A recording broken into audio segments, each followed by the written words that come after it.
My goal today is to help you to earn a few more marks in the exam to help you to get over the line, to increase your chances of passing the exam.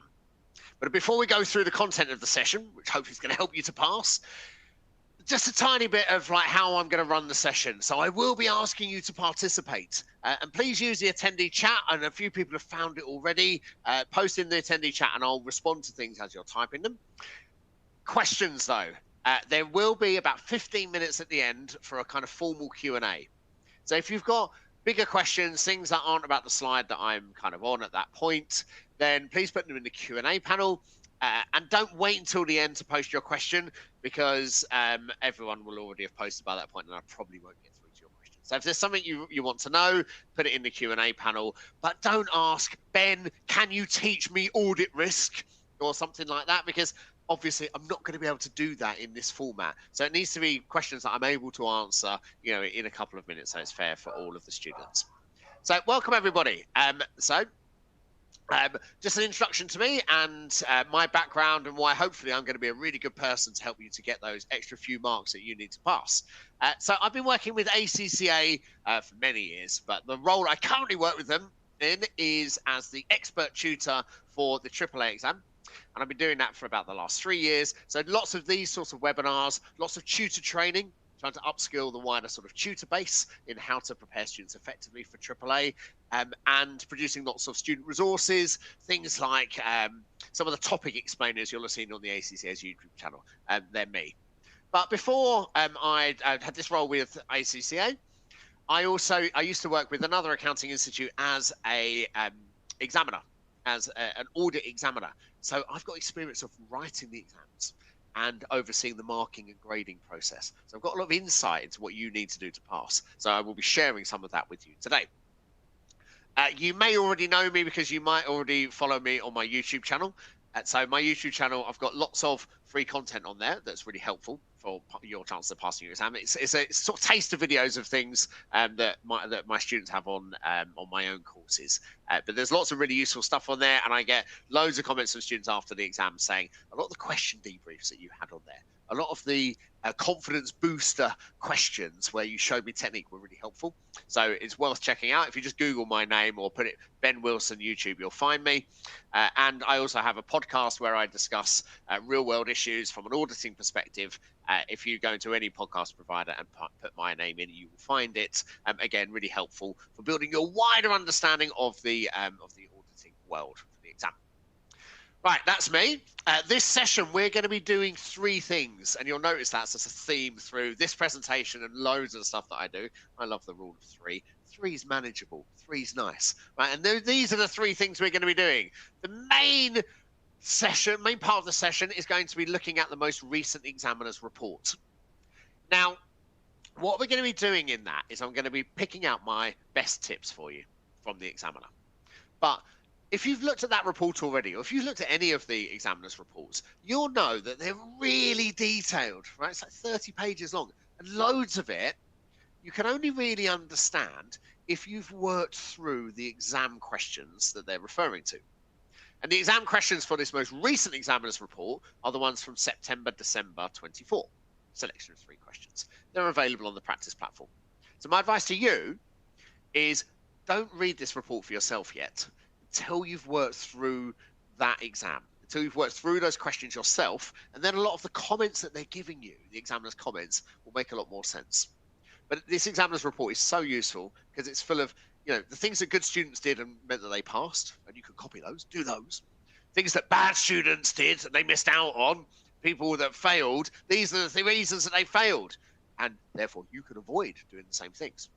And it also, the things that people did badly on, it's kind of the examiner saying to you, I'm going to test these again, right? People messed this up, so I'm going to test this again. It's the examiner saying to you, this is what's going to come up in the future. So it's a really, really useful document, but you can only get the best out of it if you have worked through the questions that they're discussing. Therefore, do it after you've worked through the September, December 24 questions. I'll also be giving you a rule of 3 top exam strategies, 3 top exam tips to help you to score 1 or 2 more marks in the exam. And we'll also be chatting a bit about the resources on the Study Hub as Risha already mentioned. And then there's about 15 minutes at the end for Q&A.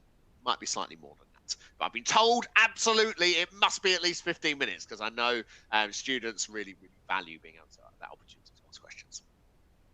So the examiner's report. Now, I'm not going through the whole report with you because that would take hours. And I'm also I'm assuming that you haven't already worked through the September-December 24 questions, because you should really be doing that as part of your final exam preparation, one of your last mock exams that you're doing. So I'm taking general messages here that aren't really in the weeds of the requirements, so that anyone who's in this session will be able to benefit from these messages. So the first is that the examiner says it's really, really obvious when you're marking someone's script. It's really obvious when the student hasn't planned their answer. So if you can find the attendee chat panel, what do you think a student's answer looks like when they haven't planned it? Give me one word. What do you think it looks like? What do you think an answer is like when a student's done no planning? They've just written their answer because it's so time pressured. It's so time pressured. All I have time to do is, I can't plan. I've got to just write my answer. So find the attendee chat panel. What do you think a student's answer is like? How does the examiner know if a student hasn't planned? Right, I'm getting some great points in here, and loads of these are correct, right? It's a mess, Artem said, and they are messy, unstructured, jumbled. It's a scattergun, right? Lots of points that don't answer the question. Absolutely. Really long. A couple of people have put that, and that's true. A student's answer that hasn't been planned is full of really long sentences, really long paragraphs, waffle, full of rubbish, because the student is just typing and thinking, typing and thinking, typing and thinking. I'm stressed. I've just got to type more, because if I type more, there's more chance that I'll earn some marks. And it just doesn't work. When your answer is chaotic, long, unstructured, rambling, waffling, gappy, messy, it doesn't score many marks. And that's why an answer that hasn't been planned does not pass AAA. And I get this experience all the time. I work with loads of students who are resitting, right, who study with another provider, and then I work with them on their resit. And virtually all of them have never done any planning in the past. I didn't need to plan for my other ACCA exam, so I didn't do it for AAA, and then I didn't pass this one. Okay, you must plan if you're going to stand a realistic chance of passing this exam. So what does it allow you to do? Right, if you do plan effectively, it allows you to build linkages between different facts within the scenario. Because what happens in AAA is they won't give you all the information you need in one little part of the exhibit. There'll be a bit of information here in one part of the exhibit, then a bit of information over there, then a bit of information elsewhere. And if you have planned effectively, you can bring in those different facts, join them together, link them together to tell a more coherent story. And that allows your answer to score more marks because it has more depth. And that's what I'm getting at. And the second point, a well-planned answer is actually much shorter, but it's full of great content. It's full of depth because the student has considered how to develop their point when they're planning it, and then that's what they write up, rather than just a scrambled mess of thinking. And a well-planned answer, because it's structured, and it is structured according to the requirements, it answers all parts of the requirement. Because very often in AAA, part A of the question will actually have 2 or even 3 sub-parts to it. And a student who hasn't planned often only answers the first bit of it and doesn't get onto the second and third bits, and then misses out on lots and lots of easy marks. Okay, so planning is hugely, hugely beneficial. Now, if you're going, well, all right, Ben, you've sold it to me a bit. The examiner says students who fail, almost all of them haven't done any planning. And when students do plan, their answers tend to pass. Okay, Ben, you sold it to me, right? I think I can see it, right? Planning is beneficial. If students who don't do it fail and students who do it pass, but how do I do it? Well, if you watch any of my debrief videos that you can find on YouTube, and there are tons of them on the ACCA's YouTube channel and lots on my own YouTube channel, you will see me doing this. I follow the same approach for every single type of AAA question. I start off by going to the requirement and using the requirement to set up an answer structure. And I have a subheading for each part of the requirement. So if part A does have 2 or 3 questions in it, I've got some nice little subheadings for each one. I then use the very first exhibit that I'm given, the opening. It's not actually an exhibit, it's the opening screen. You know when they say to you, like, here's the name of the company, here's its year end, and it's family owned or it's listed, and then it tells you, and you've got 3 exhibits of information, exhibit 1, 2, and 3, and here's what they are. Now, in that background exhibit, that opening one, there will often be 2 or 3 really important facts. And if you don't note them down, and I do it in these sort of general notes at the start, if you don't note them down, they often pass you by and you often miss out on something really important. I then read through each exhibit actively. What I mean by actively is I read a sentence or a paragraph, I think about it, and I decide which bit of my answer it's going to be relevant to, and I put planned short points into my answer based on what I've read in that sentence or in that paragraph. And I go through all of the exhibits like that, slowly, reading slowly, adding points into my answer plan as I go. And I'm certain some of you are going to ask me, how long do you spend planning? Well, if it's a section B question, 45 minutes, I spend at least 20 minutes reading and planning, and therefore only 20 to 25 minutes writing it up.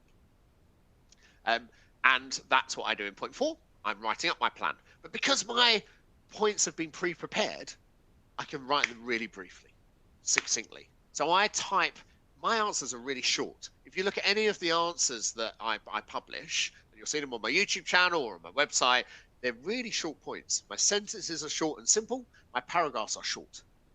And the reason they can be short is because I already know what I'm going to be typing before I start typing. And therefore, I can be succinct and brief. This really, really works. Okay? It works. And the joy of having a set approach to every question, following the same approach every time, is that when you get stressed in the exam and you're not quite sure how to answer the question, and I'm sure you will be feeling like that because everyone feels like that, well, you can fall back on this as your safety blanket. This is like having a friend's arm around your shoulder, telling you it's going to be okay. It's going to be okay because you've got a set approach to this question. Just follow your approach and you will be able to generate enough marks to pass. Okay, that's my tips on planning. My second message from the examiner's report, and this came through loud and clear. The examiner says this in every examiner's report, by the way, for AAA, that rote learning is completely pointless for AAA. Completely pointless. And it's very obvious that most or many students rote learn, if not most, want to pass AAA by memorizing the textbook and memorizing previous exam answers. So in the chat panel again, what do you think a student's answer is like? If they've rote learned lots of audit procedures, let's say, what do you think their audit procedures are like? When the examiner's reading them, they'll know that they've been rote learned. They will know for sure that this student has prepared by rote learning. But what does their answer look like? How does the examiner know that these have been rote learned? Quite slow, isn't it, this setup? I'm having to wait ages for the chat to come through. Okay, Abdul, you are straight in with a great word, right? They're generic. They're basic. Haratini, perfect. They're not applied to the scenario. They're not related to the scenario. They're general. They're generic. And if something is general and generic and is obviously being pre-learned, not related to the case, not a bespoke, tailored audit procedure based on what we're given in the scenario, great, loads of you are coming up with exactly the right answer. Do you know how many marks it earns? And you probably do. If you write something that is rote learned, pre-learned, you will earn this many marks. Yeah, and that is not 3. That is this bit. That is 0. Now, you will earn nothing for writing a pre-learned generic procedure. So why do lots of students do it? Right? Why do lots of students do it? Well, they do it because it worked for lots of their earlier exams, their technical exams. Yeah, they rote learned for the technical lower level exams where you got marks for showing you knew the rules, like in the tax exam or the FR exam. Show you know the rules by having memorized them, and maybe a bit of application needed. But if you memorize the rules and write them out, you've shown you know them, and the examiner will give you marks in some of those earlier exams. Those earlier exams, I would describe them as being like a bowl of pasta. Now, have a look at this pasta here, right? That pasta is a technical exam. The pasta, those are rules. And a really good way to eat pasta is how this person is doing it, right? They're eating their pasta with a fork. A fork is a really good tool for eating pasta. Rote learning is a really good tool for a technical exam where you have to memorize rules. But the AAA exam is not pasta, right? The AAA exam is soup. It's a bowl of soup. And if you use the same approach as you did for the other exams, you take your fork, which was really good for pasta, for learning rules, and try and eat your soup with it, it will be a complete mess. Very ineffective, very inefficient. You'll end up covered in soup and you won't have eaten very much of it. It doesn't work. AAA is different. It is not a technical exam. Okay? It is an applied exam.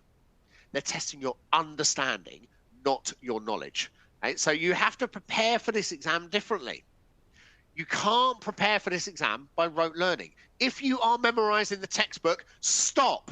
Right? The best time for you to have stopped would have been ages ago. The next best time for you to stop is now. Do not rote learn anything about auditing over the next 2 weeks. It's pointless. Do not rote learn previous exam answers. It is pointless. Okay? That is you. If you do it, just imagine me saying to you, why are you eating your soup with a fork? Get yourself, you need a spoon. You need a spoon to eat that soup. Okay? And the spoon, the right tool for AAA is practicing questions. Doing questions yourself to time under exam conditions where you're having to problem solve, that is you eating soup with a spoon. That is the only way, really, at this stage to prepare for the AAA exam. Okay? Because only by doing that will you build your problem solving skills. And that is what you need to pass this exam. Okay? So do not do any rote learning from here on in. You've had it as strongly as I can possibly give it to you. However, there's always a but. There is one area where you do actually need quite a lot of knowledge for AAA. And this is something the examiner said a lot of students haven't got it. You don't weirdly, given this is an audit exam, you don't really need much auditing knowledge. Hardly any auditing knowledge. Sangeetha, there are no marks for accounting standard numbers or auditing standard numbers for showing you know them, so don't bother. Don't bother learning them and don't bother writing them in the exam because there's absolutely no credit for it. Now, I said there's no point learning anything about auditing, memorizing, and that is true. But there is one area where you do need more knowledge for this exam, and it's actually financial reporting. And I should have put SBR, not FR, right? It is your SBR knowledge that you need for this exam. And the examiner said it's very obvious when students haven't got that FR knowledge, they don't tend to pass. Okay? Around 10 or 15 marks in the AAA exam will rely on your knowledge of accounting standards. It's really important. These are really important. So it's every accounting standard is in SBR. Now, no matter what variant of the exam you're doing, if you're doing UK, if you're doing Ireland, if you're doing Singapore, Malaysia, or international, it is IFRS accounting standards that you need to know. You don't need to be worrying about your local accounting standards. But all of the accounting standards that are in SBR are examinable in AAA. But they're not in the micro detail. You're not being tested on the micro detail of these. It's more your general understanding of each accounting standard. And what will happen in the exam is they'll be accounting for something incorrectly. It won't be on some micro detail. It'll be more about your understanding of principles that they're trying to test. It's not the SBR exam, so they're not going to ask you to do loads of detailed calculations around financial reporting, but they will, what they'll do is give you some incorrect financial reporting. Okay? The company will be accounting for something incorrectly, and the audit angle is that, well, you've got to explain what they're doing incorrectly and what the impact of that is on our audit.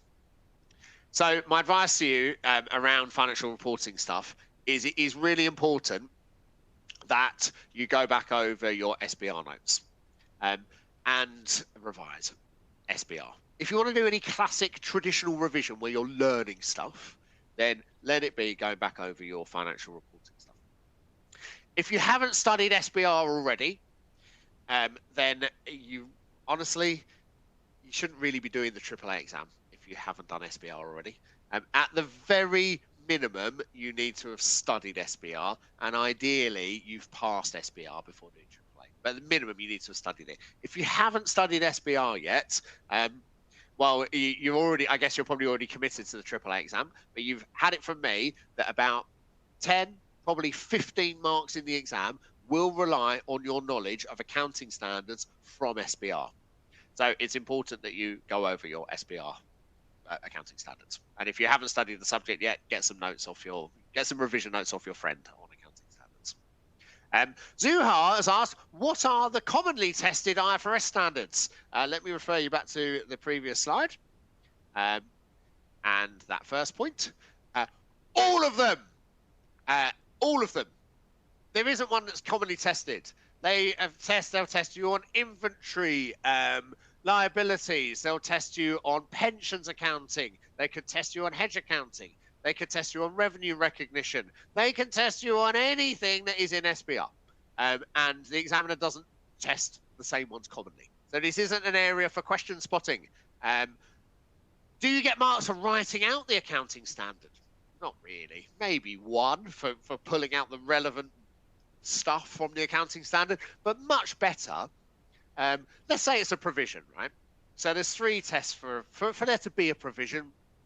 There needs to be a past event, there needs to be a present obligation, and there needs to be a reliable outflow of economic benefits, right? Three parts of the definition. So you could write that out. For there to be a provision, there needs to be a past event, something happened in the past. Then there needs to be a present obligation, as in we need to pay out money now because of that past event, and then reliably measured. You could write that out and you get 1 mark if it's relevant. But you're much better to use the scenario and show your knowledge of the accounting standard by explaining it in the context of the scenario. So you could say the flood happened before year end, therefore it is a past event. And you're showing there, by using the term past event, that you've understood the accounting standard. You're applying. There's a present obligation to pay out money for the legal case because it has already been decided.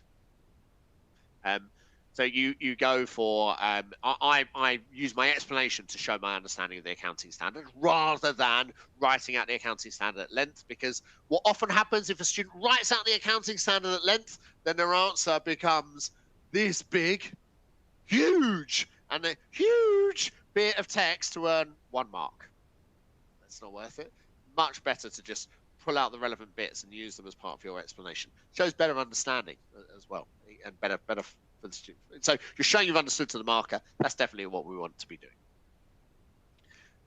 Someone's asked, should I do AAA and SBR together? No. These exams are really difficult to pass. Really difficult to pass.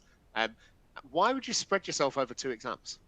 You're going to make it 2 exams that are really difficult to pass on their own. By bringing them together, you make it even less likely that you pass. So if you've already entered both of them, I would say pick one and focus on it, and put all your attention on that, and do not be trying to spread yourself over 2, unless you've been getting like 70% in all your previous exams, first time passing. Do not even think about doing 2 together at this stage. But I realize a lot of this advice is possibly too late for you if you have already entered for 2. My advice would be, best time to have made that decision to not do 2 was a while ago. The next best time to make that decision is now, and just put all of your effort and energy into one of those exams from now on. And I know you're probably thinking, yeah, but if I do 2, I'll probably qualify quicker. I want to qualify quicker, so I'll do 2 together.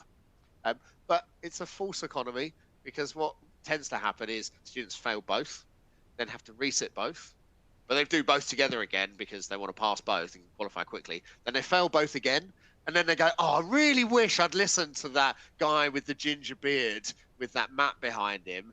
I know I thought he didn't know what he was talking about, but now I realise he did actually know what he was talking about. 20 years of preparing students for these exams is actually quite relevant experience. I wish I'd listened to him and done one at a time.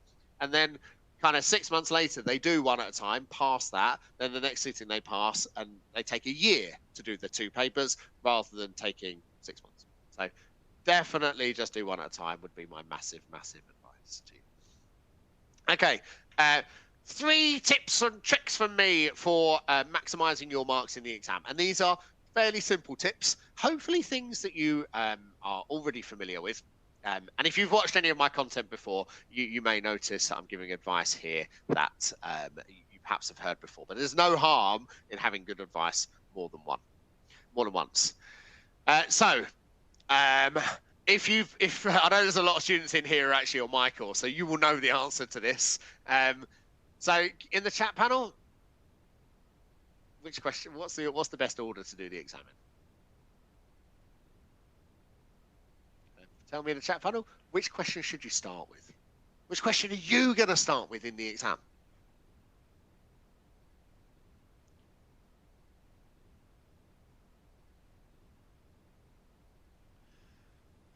Excellent. I'm getting lots of people here who look like they've been on my course, and actually I recognise some of the names. So yes, there are quite a lot of people in here who have doing exactly what I'd recommend.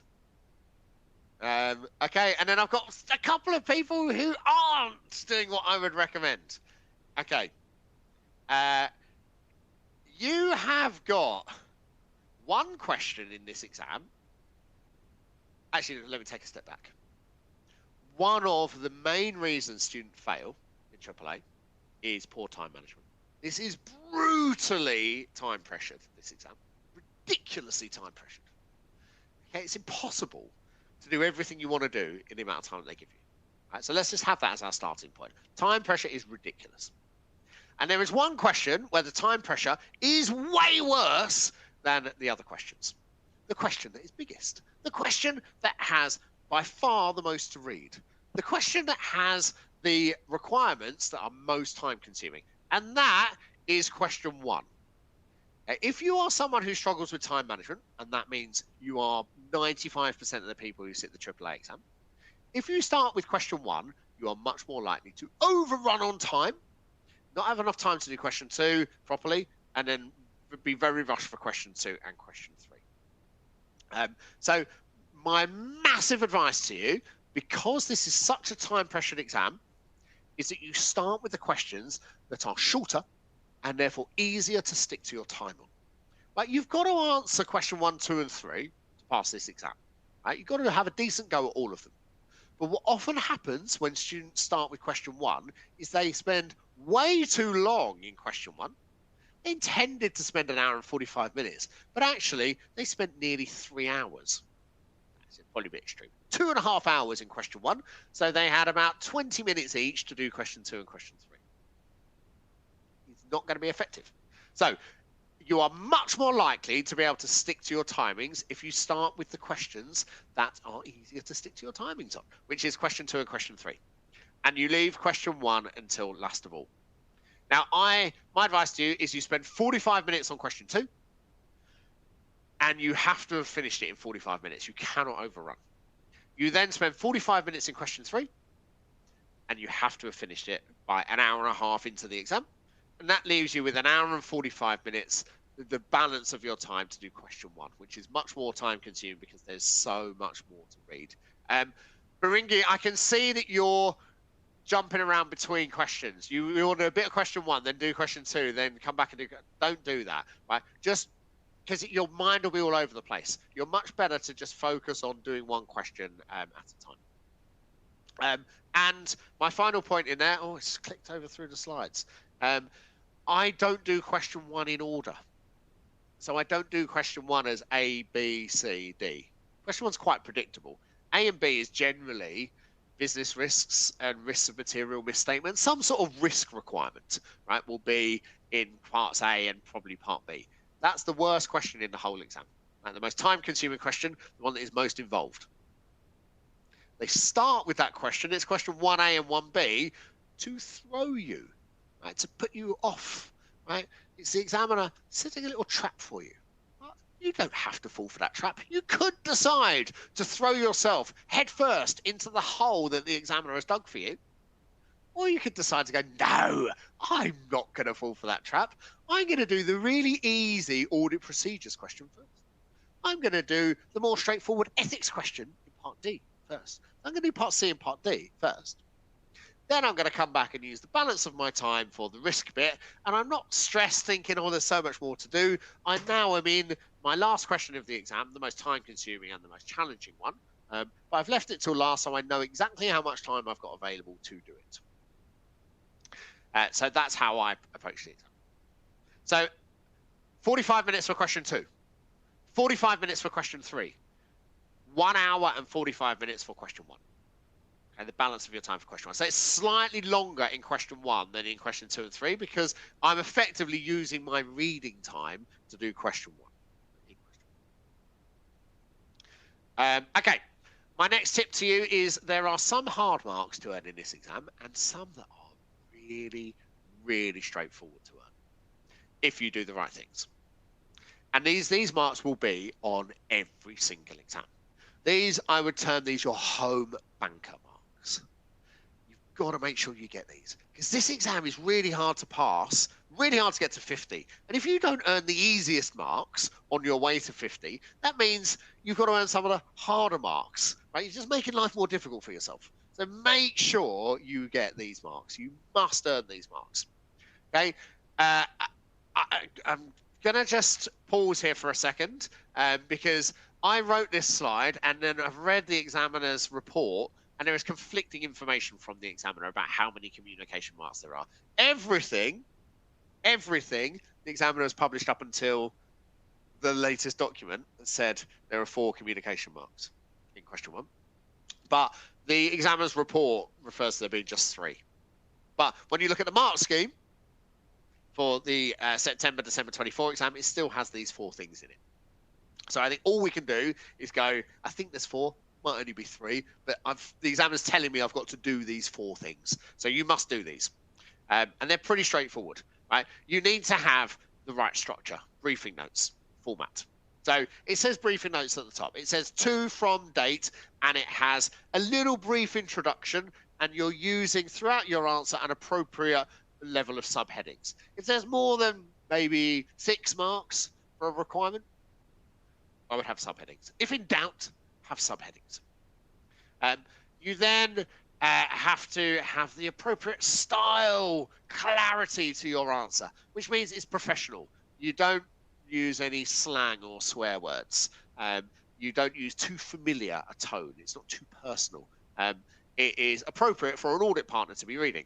And it also has a specific paragraph for materiality in the first bit of your ROMs or your audit risk answer. Your answer is effective, which means you answer all of the questions and you write a tailored, bespoke answer. It's not full of rote learned points that are generic. Right? So your answer is broadly effective and you do what the partner tells you to do. He says or she says, do materiality based on revenue, and you follow that instruction. They say, don't discuss foreign exchange risks. So you don't discuss foreign exchange risks. You do what the partner specifically tells you to do, and you get a professional skills mark. Is it necessary to conclude in question 1? No need to conclude. There is one reason you might write a conclusion in question 1. There's no mark for having an overall conclusion. It doesn't carry a mark for concluding. So do not bother with writing an overall conclusion in question 1. There is no mark for it. There is in some of your other exams like AFM, but it is not AAA. So I will come back to concluding in question 1 after this slide, on the next slide.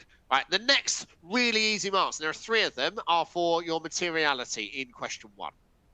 So you have to have the first paragraph in your ROMs answer or your audit risk answer. So that's question 1, part A or B.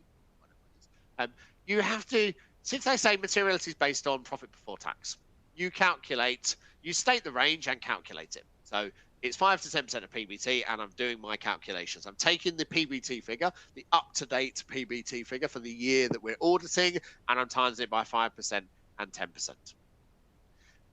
You then set your materiality level somewhere in that range. I always pick the lower end, 5%. I set a lower materiality. The reason I do that is because I'm going to say it's a high-risk audit. There's lots going on here. The auditor needs to hunt harder for errors by having a lower level of materiality. That's what it does. Lower level of materiality means you bring more balances in scope for testing. You therefore work harder as the auditor because we think there are problems. And the reason I know there are going to be risks, I know there are going to be problems, is because it's an audit risk question. The exam question won't work if there aren't problems in the scenario. And then I take my materiality level, and every single audit risk or ROM that I'm discussing, I use my materiality level that I've calculated to assess whether the risk is material. And of course they are. I only discuss ones that are material. Right, coming back to this point about concluding in question 1. Now, the only time you want to... So there is a mark in question 1, a professional skills mark for prioritizing your top 2 audit risks or your top 2 ROMs. It will say evaluate and prioritize the significant risks of material misstatement, or evaluate and prioritize the audit risks. Now that prioritizing, it means whichever are your biggest 2, the ones that you think are most significant, you have to explain why they're your biggest ones. And you do that by saying, well, there's 3 things that I'd take into account. 1, do I think there's actually a problem here? If I really think there's definitely a problem, then I'll prioritize it. It's definitely wrong. Or the misstatement's absolutely massive, right? It's not just over the materiality level. It's 100 times the materiality level. It's so big, I really need to focus here. Or a key stakeholder group would really care about this misstatement. Now, the way that I do the prioritizing is I'll use facts from the scenario to explain why I have prioritized this particular risk, but I do it in my answer.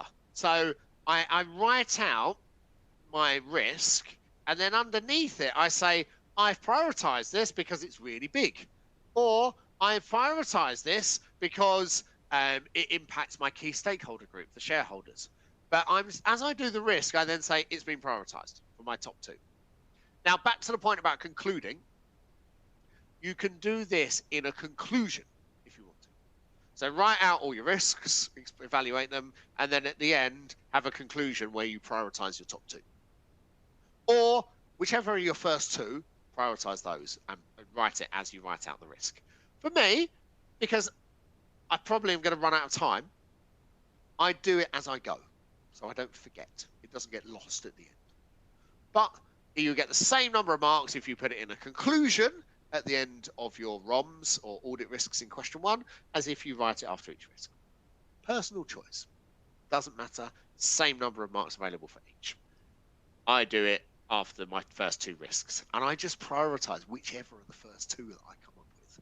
The mark is for doing the prioritizing and using your using facts on the scenario to justify. It doesn't matter which 2 you actually prioritize. So I just prioritize my first 2 that I come up with. Okay, and then also don't miss out on easy conclusion marks. That's my 3rd tip for you. So whenever the verb is discuss or evaluate, there is generally a mark available for concluding. So a conclusion, for it to score, it has to be clear and it has to be justified. So you have to say yes or no. Okay, so accept the engagement, yes, and then you have to justify it using specific facts. The self-review threat can be mitigated with using separate teams. Right, so yes plus a clear justification. Or if the question was discuss how well the audit's been performed, it's rubbish. That's me getting off the fence. It was poor. It was poorly performed. And then I'm using something from my analysis to back up why I think it's poor. So my conclusion is it starts with a yes or no, or a clear statement as to whether something's right or wrong or done well or badly, whatever the requirement was, and then a justification. But if you conclude effectively, you get double marks, because you will get a technical mark for your conclusion, and you'll get a professional skills mark for either analysis and evaluation or judgment for concluding effectively. Right? It's a massive winner. So do not miss out on conclusion marks, right? Because they're often worth double credit, and therefore easy marks, don't miss them. So one of the resources that you could be choosing to use as you prepare for your exam is the Study Hub. You have probably already used it. It's free and full of loads of really good stuff. The things that are useful on the Study Hub for AAA. So you've got the study text. So if there are any areas of the syllabus that you're not sure on, you want to read up on, then it's worth going back to the study text to help you to do that, to address any knowledge gaps that you have. There are flashcards, which are quite useful as a kind of break activity. So now AAA is not a definitions exam, right? So don't prioritize this. But if you want something that's kind of vaguely related to the exam, but isn't doing more exam questions, then going through the flashcards and making sure you know the definitions of the things that are in there can be a good break activity. There are quizzes in there to test your knowledge on specific areas. If there's something you're not sure on, the quizzes are helpful. And there are practice questions in there. Just a note on the practice questions, though. They are older questions within the Study Hub. The more recent exam questions are on the practice platform. So at this stage, I would be prioritizing the questions on the practice platform. But if you want questions on a specific area, so I need more questions on reporting, then you can go into the Study Hub and find more questions on reporting. So it's useful in that regard. But I would be prioritizing. A couple of people have asked in the chat panel, what should I be doing from now until the exam? It's doing the most recent past exam papers to time from the practice platform and debriefing them using the mark schemes and the examiner's reports. And that's the best thing you can be doing over the next couple of weeks. Okay, Risha, how good am I? The answer is very good. Risha told me, Ben, you've got to be on this slide by 10:45 UK time. And it is 10:45 UK time. Thank you, Ben. Thank you so much. Good. Yes. Pretty happy with that. So you have your questions in your inbox. If you can see, there is a folder for your name. Cool. So I'm just going to work through the questions. I'll kind of do them in order that they were asked, or I'll skip over any that are difficult to answer, but I'll just kind of work through them in order. So Lena asked, how to effectively practice in the remaining days? So Lena, you've got a good couple of weeks here. You can achieve a lot in the last 2 weeks. The best thing you can be doing is practicing questions to time, ideally full exam papers. So the best day you can have for AAA, get up in the morning, do a past exam paper, like the September, December 24 exam, the whole thing, 3 hours and 15 minutes to time under exam conditions. What a great morning that sounds like. So you're doing that because you get to practice your problem solving ability. You get to practice your time management. You're getting used to doing question 2, then 3, then 1. Ideally, you're doing it on the practice platform so that you're practicing in the exam software for maximum benefit. That's your morning. Then you have a good break. Go for a walk, whatever. A couple of hours break. And then in the afternoon, you're going to debrief that exam. And ideally spend as long debriefing it as you did actually writing your answer. So you're going through the examiner's marking scheme and the examiner's answer. Depending on the exam, you may have your tutor's answer to it as well, depending on who you're studying with. So for all the recent exams, my students will get my answers to each question, so they can look at those. They can look at a more practical answer. And you're going through those documents and going, what did I miss out on? What did I miss? Where was my answer lacking? What things can I improve on? And you're making those. And you're also using the examiner's report, because the examiner's report gives you insight from the examiner as to what people did well and did badly. So you take about 3 hours to debrief the exam. That's your afternoon, early evening. And then in the evening, enjoy some time with the family, have some cinema, do whatever it is that you do. And then get up the next day and do the whole thing again. You've got September, December 24. You've got March, June 24. You've got September, December 23. You've got March, June 23. You've got December 22. You've got September 22. You have got 6 exams that are the examiner's latest style, and where you've got all of these debrief documents available to help you. 6. So those 6 full days. So that's every weekend between now and the exam, isn't it? Or if you have to do individual questions, you've got plenty to be going at, is my answer to you, Lee. Joe, struggling with time management and you're over-explaining things. Okay, really common, Joe. Really common. Best advice to you is plan, because that allows you to write more briefly. If you know the content of your answer, it's easier for you to be brief. Try and start each sentence with a word that means something. Be really direct. So instead of saying there's been a 25% increase in revenue, you say revenue went up 25%. You're saying the same thing in half the number of words.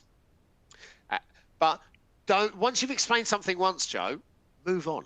Right? You need a wide range of points. You're at that point is either going to score or not.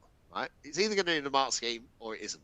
You explaining it again isn't going to make it a better point. Right? It was either scoring or it wasn't on the first one. So force yourself to move on. To score, you need a decent range of points to pass. Isha, any specifically important parts of section F that we should make sure to remember? Syllabus area F is all the non-audit stuff. So generally it's forecasts. That's generally what the examiner will test you on.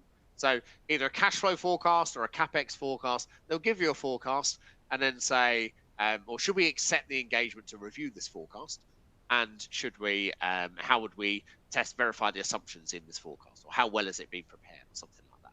So forecasting is the one that comes up most often, Isha, but it could be any of the non-audit engagements like fraud comes up regularly as well. But I would be more focusing on forecast than anything else. How do you focus on the 20 professional marks? Abdul, we spent a lot of time talking about the professional marks, so I'm not going to do any more on that. In an evaluation requirement, if it's 8 marks, should I write 8 points? Okay, Shariat, a lot of students go, oh, okay, there's 5 marks available, let's say. Why don't I write 7 or 8, just to make sure? And what happens when a student writes 7 or 8 points for a 5-mark answer is they overrun on time. Or they do what Joe was talking about doing and over-explain, so they write forever on each of the 5 points. They overrun on time. So if it's a 5-mark answer, the maximum, absolute maximum you want is 5 points. But really, you're comfortable having 3 or 4. Right? 3 or 4 is going to be enough to pass. And you asked about concluding. The conclusion point is included in the 5. Right? So you have maybe 3 technical points where you're answering or discussing or whatever, and then your 4th one is your conclusion, or maybe your 5th one. But do not write more points than the number of marks that are available. It doesn't work. You may think, oh, I'm really going to max out on that question. It's good because I know what I'm doing here, so I'll get more marks here. But what always happens to that student is they get to their final question in the exam and they have no time to answer it at all. And they miss out on loads of easy marks. So don't let that be you. Right? Do not overrun. Sunita has asked, I've heard informers wasn't able to clear the exam, ended up scoring between 45 and 50, lacking in professional skills. Sunita, when students fail AAA, it is always, always, always an issue with exam technique. It's the way that you are doing exam questions that will be the reason that you're failing. And if you're repeatedly failing, that's probably because you're doing the same thing again and again. It's amazing how many people score 45 and then go, I'm going to prepare for this exam next time by doing exactly what I did last time. And then they don't pass again. And you kind of go, well, it didn't work last time. Why would it work this time? So you've got to make some changes, right? Make some changes. Those changes might be things like doing your study in the morning rather than the evening, so that you prioritize it ahead of your working day rather than being the balancing figure at the end. Or it might be that you take on board the message about planning. Yeah. Have you actually planned? Do you plan in the exam? If you haven't been, then start doing it. Start doing it. How many questions have you actually done properly to time under exam conditions as part of your preparation? Honestly, be honest with yourself if you are someone who's resitting. Did you look at an exam question when you were preparing and then have a read of the answer so you knew what it was about? Have a look at your notes so you read up, and then had a little go at it. Oh, I didn't. Oh, just spent a little bit of time, and then had a good read of the answer, and then went, oh, I would have put that point. Oh, I would have put that. I've nailed that question because everything that I've looked at in the answer, I probably would have written that. Excellent. Haven't I done well? I've practiced a past exam question. If that's you, then stop. Right? You get nothing out of doing that. There's no point. That is not question practice. Question practice is having a question in front of you that you don't know how to answer and having to problem solve, having to deal with that horrible, uncomfortable feeling in your stomach, doing it to time so it's really pressured, so it's like the real thing, so that you are developing the skills you need to pass. Okay? It's always an issue with exam techniques, Anita, and it's pretty much always because students haven't prepared effectively. They haven't practiced their exam technique effectively for their previous attempt. So next time, do more genuine questions to time under exam conditions and you're much more likely to pass. Does it matter where you put your materiality paragraph, Zara has asked in question 1? It needs to be the first paragraph in your ROMs or your audit risk answer. Okay? Don't put it anywhere else. It belongs there. Do you need to write out standard names? No marks, therefore no point. So don't write out IFRS numbers. Do not write out IAS numbers. I know the examiner does it. I know they do. But that's because their answers are supposed to be like a reference tool. Yeah? There's no marks for it, and therefore there's absolutely no point in doing it. Vanessa, you're a visual learner and you struggle with rote learning. Well, that is excellent news, Vanessa, because if you struggle with rote learning, you probably won't focus on rote learning. And that's wonderful because rote learning is utterly pointless for AAA. So don't rote learn. Do not go back and learn anything from AA. No point. This is an application exam. It's an understanding exam. It's a skills exam. It's a problem-solving exam. It is not a technical rote learning type exam. So if you're bad at rote learning, that's really good news. You're much more likely to pass as a result. Rishab, how can we assess our answers as they are more narrative in nature, making it subjective to mark? Rishab, it's a really good point. So one of the things that I do on my course is I take in loads of my students' work for marking so that they get a genuine assessment of where they're at, and I can give them specific feedback on how to improve. It's something that students find really, really useful on my course. I do that a lot more than I think other providers do. Rishab, if you're doing it yourself, it's almost impossible to self-review. What I'd recommend you do is that you get a study buddy and you swap answers. Okay? You agree to mark each other's and give each other comments about what they would like to read and mark. And that will be helpful for both of you. It's helpful to see someone else's approach, and it's also helpful for you to get that feedback from them. So if you haven't got a tutor who's going to do it for you, then I would suggest you study buddy with somebody and do it that way. Because it's really hard to do it yourself. Because you kind of go through that whole thing of going, I knew what I was trying to say. And it was kind of like that thing that's in the mark plan. It's not quite the same. I think I was on the right lines. I'll give myself the benefit of the doubt. Yeah, and you can't self-assess like that. Anelia, you've asked about how much time do you spend planning in question 1.